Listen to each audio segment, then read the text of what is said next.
જય આદિવાસી, જય જોહાર। મિત્રો, હું કૌશિક વસાવા હું વાત કરી રહ્યો છું આપણા નર્મદા જિલ્લાના ગરડેશ્વર તાલુકાના વગરાલી ગામ ખાતે જાહેર જનસભા યોજાઈ હતી 16/9/2025ના રોજ સાંજે। અને મિત્રો, ગામે ગામ ધારાસભ્ય શ્રી ચૈતરભાઈ વસાવાની વિચારધારાને લઈને ગામે ગામથી સમર્થન ખૂબ સારું મળી રહ્યું છે। અને કંઈક ના કંઈક મને એવું લાગી રહ્યું છે મિત્રો કે ભાજપને જાકારો મળી રહ્યો છે અને આમ આદમી પાર્ટીને આવકારો મળી રહ્યો છે। એ સાંભળી અને એ જોઈ મને ખૂબ આનંદ થાય છે કે આ ફેરા જે તાલુકા પંચાયત, જિલ્લા પંચાયત અને જે ચૂંટણીઓ આવી રહી છે આવનારા સમયમાં, એ ચૂંટણીઓમાં પબ્લિક ખરેખર હવે જાગી ગઈ છે અને હવે પરિવર્તન ખરેખર હવે આવે એવું લાગી રહ્યું છે મને। અને આજે જાગૃત જનતા છે મિત્રો, એ તમે એમને જોઈ શકો છો। ગામે ગામ જે સભાઓ યોજાઈ રહી છે અને ગામે ગામથી ખૂબ સરસ સમર્થન મળી રહ્યું છે। ધારાસભ્ય શ્રી ચૈતરભાઈ વસાવાની વિચારધારાને લઈને ખૂબ મોટી સંખ્યામાં લોકો જોડાઈ રહ્યા છે, એ મને બહુ આનંદ છે મિત્રો। અને હું હાલ તો હમણાં ઊભો છું શ્રદ્ધા સબરી હોટલ પાસે મિત્રો, સ્ટેચ્યુવાળા રોડ પર। તો મેં અહીંયાથી જ લાઈવ વિડીયો બનાવી રહ્યો છું। તો આજે જનસભા યોજાઈ હતી એ સભાનો હું વિડીયો હમણાં બતાવવા જઈ રહ્યો છું મિત્રો। તો આ વિડીયોમાં બન્યા રહેજો અને મારી ચેનલમાં નવા હોય તો આ મારી જે યુટ્યુબ આઈડી છે, યુટ્યુબ આઈડીને સબસ્ક્રાઈબ જરૂરથી કરજો। અને ધારાસભ્ય શ્રી ચૈતરભાઈ વસાવાની અપડેટ માટે તમે મારી ચેનલને સબસ્ક્રાઈબ જરૂરથી કરજો મિત્રો। અને બીજું હું કહેવા માગું છું કે જે આપના પ્રમુખ નિરંજનભાઈ વસાવા જે હમણાં કહી રહ્યા છે આ વિડીયોમાં, ખૂબ સરસ વાત કરી છે। ગામે ગામ જે જનસભા નિરંજનભાઈ વસાવા જે કરી રહ્યા છે, અમને આનંદ થાય છે કે આટલી ખૂબ સરસ જનસભા થઈ રહી છે અને ગામે ગામથી ખૂબ સમર્થન એમને પણ મળી રહ્યું છે। અમે પણ એમના સપોર્ટમાં છે। નિરંજનભાઈ તુમ આગે બઢો હમ તુમ્હારે સાથ હૈ, ચૈતરભાઈ તુમ આગે બઢો હમ તુમ્હારે સાથ હૈ। જય આદિવાસી, જય જોહાર। અને દરેક સમાજ એમને સપોર્ટ કરી રહ્યો છે, જેટલા પણ સમાજ છે બધા સમાજ એમને સપોર્ટ કરી રહ્યા છે ધારાસભ્ય શ્રી ચૈતરભાઈ વસાવાને। હાલ હમણાં ધારાસભ્ય શ્રી ચૈતરભાઈ વસાવા હાલ સેન્ટ્રલ જેલમાં છે, અમને ખૂબ દુઃખ લાગી રહ્યું છે, પણ આપણે એમની વિચારધારાને લઈને આપણે આગળ ચાલવાનું છે મિત્રો। આપણે એમનું કાર્ય છે તે કન્ટિન્યુ રાખવાનું છે। જય આદિવાસી, જય જોહાર। વિડીયોમાં બન્યા રહેજો અને વિડીયોને અંત સુધી જોજો મિત્રો। આપણે સાંભળીએ નિરંજનભાઈ વસાવાને। જીતેંગે, જિંદાબાદ, મુર્દાબાદ બધું જ બંધ। આવનારો સમય હશે, જો આ નર્મદાનું કેનાલનું પાણી જો આપણાને નહીં આપે ને તો આ કેનાલના ગેટો પણ આપણે બંધ કરી દઈશું।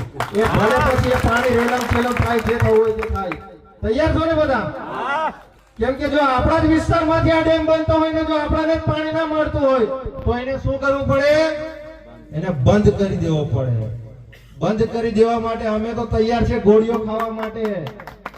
અમારી પર કેસો કરશે તો અમે કેસો વેઠવા બી તૈયાર છે, પણ તમારે ખાલી અમારી પાછળ આવીને ઊભું રહેવાનું છે। આ ભારતીય જનતા પાર્ટીના નેતાઓએ એમણે હાઇડ્રો પ્રોજેક્ટ બનાવવો હોય, એમણે સ્ટેચ્યુ ઓફ યુનિટી બનાવવું હોય, એમણે નર્મદા ડેમ બનાવવો હોય, એમણે દુનિયાભરના પ્રોજેક્ટ લાવવા હોય એટલા લાવે, પણ આવનારા દિવસોમાં અમે અહીંથી એક ફૂટી કોળી જમીન પણ તમને આપવાના નથી। તમારે જો ખરેખર વિકાસ કરવો હોય તો તમે જતા રહો અમદાવાદ જેવી સિટીમાં, તમે જતા રહો બોમ્બે જેવી સિટીમાં। તમારે વિકાસ કરવો હોય તો સુરતમાં જઈને કરો। આ ટ્રાઇબલ વિસ્તારનો આદિવાસી સમાજ અને દરેક સમાજ આવનારા દિવસોમાં જાગી ગયો છે અને આવનારા દિવસોમાં તમને અહીંથી એક ફૂટી કોળી જમીન પણ અમને આપવાના નથી તમને। કેમ કે અમે બિરસા મુંડાના વંશજ છે, અમે જળ, જંગલ અને જમીનના રખવાળા છે। અમે ચૈતરભાઈ ની વિચારધારા સાથે ચાલવા વાળા માણસ છે। અમે ગોળી ખાવા તૈયાર છીએ, પણ તમને એક ફૂટ જમીન પણ આવનારા દિવસોમાં અમે આપવાના નથી। આપવાના છો ભાઈ તમે? એની બાજુમાં 4-5 કિલોમીટર આગળ જઈએ તો જીએમડીસી આવે છે, ત્યાં 7 ગામડાઓ જાય છે। આ બાજુની વાત કરીએ તો રાજપાડી, ઝઘડિયા, વાલિયા નો જે આખો વિસ્તાર છે એ વિસ્તારમાં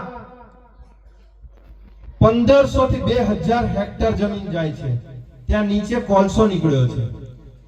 અમે એને ચૈતરભાઈ જ્યારે લોક સુનાવણી હતી ત્યાં ગાડી ગયા 11 થી 5 ખડે પગે અમે ત્યાં ગાડી ઉભા રહ્યા, ત્યાંના સ્થાનિક લોકોની રજૂઆતો કરી, કલેક્ટર સાહેબ શ્રીને ત્યાંના આગેવાન શ્રીઓને, પણ તેમ છતાં પણ એને મંજૂરી આપી દીધી.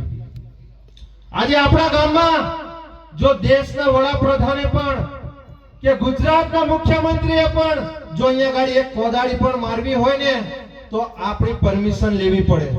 એટલો પાવર આપણી ગ્રામ પંચાયત પાસે છે. પણ હવે તો આપણા સરપંચો પણ વેચાઈ ચાલ્યા ને. આ કેસરીયો પટ્ટો પહેરી લે એટલે ગમે તેવા ગુના કરે. એ ભાજપનો નેતા એ રેપ કરી દે, એ લૂંટફાટ કરે, કોઈનું મર્ડર કરી નાખે, પણ એમની પર કોઈ ગુનો લાગતો નથી.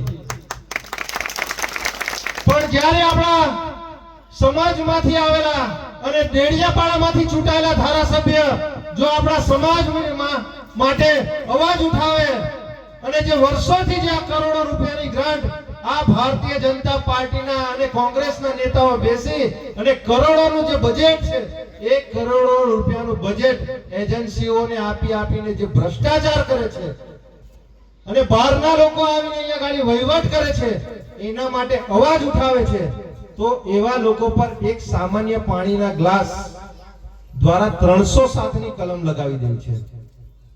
300 કરોડમાં ત્યાં ગાડી 73 વિધાનસભા છે. બરોડા વિધાનસભામાં કોઈ ધારાસભ્યને ઓળખો છો?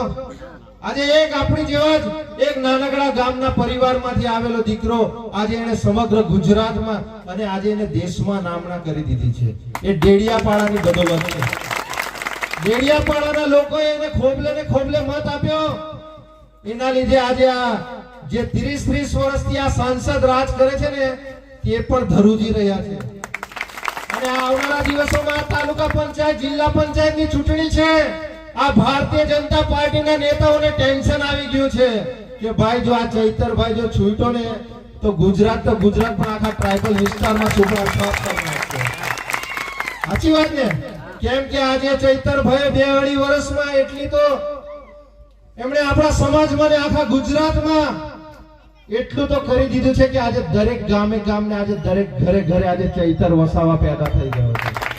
અને આજે એ ચૈતર વસાવા જે આજે દરેક ગામે ને દરેક ઘરે પેદા થયો છે, એ આવનારા દિવસોમાં આ ભાજપના અને કોંગ્રેસના ધોતિયા ઢીલા કરી નાખવાના છે. એ ભારતીય જનતા પાર્ટીના નેતાઓ જે અહીંયા ગાડી આપણો આ સ્ટેચ્યુ ઓફ યુનિટી ત્યાં ગાડી જે જિલ્લા પંચાયત ને તાલુકા પંચાયતના જે ચૂંટાયેલા નેતાઓ છે, એ નેતાઓ જે ટકાવારીઓ લે છે ને એ પણ અહીંથી કાન ખોલીને સાંભળી લે.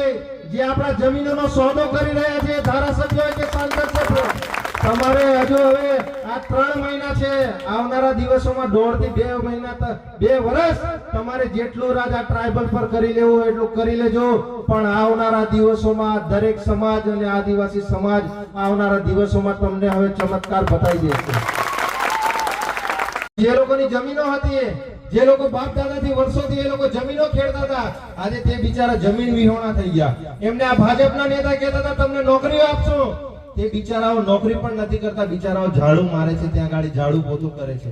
આજે કી પોસ્ટ પર આપણો એક પણ વ્યક્તિ નથી ત્યાં ગાડી છે. કોઈ બધા બહારના લોકો છે. તમે જુઓ, યુપી બિહાર થી લઈ અને દરેક આજુબાજુથી જે લોકો છે એ બધા લોકો સારી કી પોસ્ટ પર છે.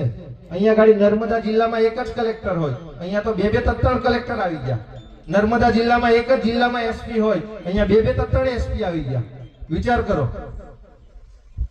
એટલે જાગવાની જરૂર છે, નહીં તો